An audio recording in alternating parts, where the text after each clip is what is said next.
just kick off with nearly 60 British firms and cultural groups are joining UK Prime Minister Keir Starmer on a high-stakes visit to China this week. That's the first by a UK leader in 8 years. Now, Starmer is set to meet President Xi Jinping and Premier Li Qiang to discuss trade, investment and security with executives from Airbus, AstraZeneca, HSBC, GSK and British Airways in the delegation. Now, the trip comes as London looks to deepen economic ties with Beijing amid global trade tensions, while insisting cooperation with China will not come at the expense of UK national security.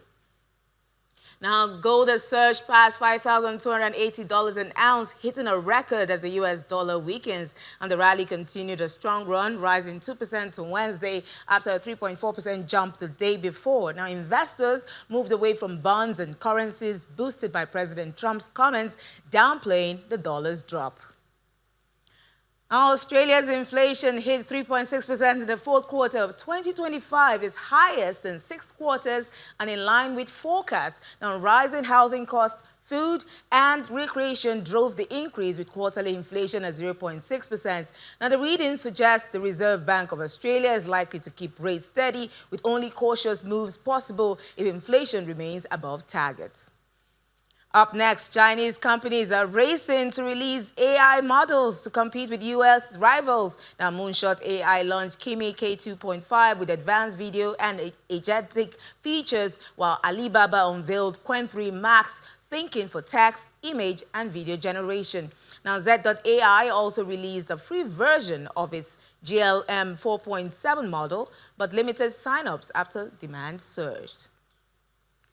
Now, still in tech, Anthropic CEO Dario Amodei has warned AI could cause unusually painful job losses across finance, law, consulting, and tech, with rapid change making adaptation harder than past tech shifts. Now, he urges government actions such as taxing AI firms and highlighting risk from misuse by bad actors or states. And the warning comes as AI already impacts some jobs, though leaders like NVIDIA's Jensen Huang says it will also create new roles and retraining opportunities.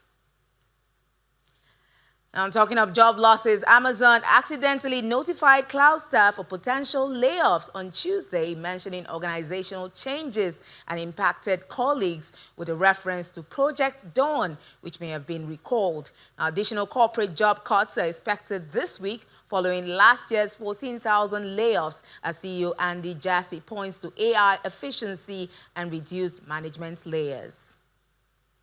And Dutch chip maker ASML has reported record fourth quarter orders of 13.2 billion euros, almost double what analysts were expecting, and announced a 12 billion euro share buyback. The company expects 2026 sales of 34 to 39 billion euros, boosted by strong AI-driven demand and customer investment in advanced chip making. Now, with U.S. Fed decisions expected today and earnings rolling in, let's get a check-in on what Wall Street, how they performed on Tuesday. Yes, Maria. The U.S. stock market was mixed on Tuesday as the Dow Jones slid 0.8%, the S&P 500 was slightly up at 0.4%, and the heavy tech Nasdaq was up nearly 1%, as many investors are waiting for those mega cap earnings reports, which are set to be released this week, and also the big meeting with the Federal Reserve about interest rate cuts. Those decisions could have a major impact on the U.S. stock market for the days and weeks ahead. Thanks, Maria.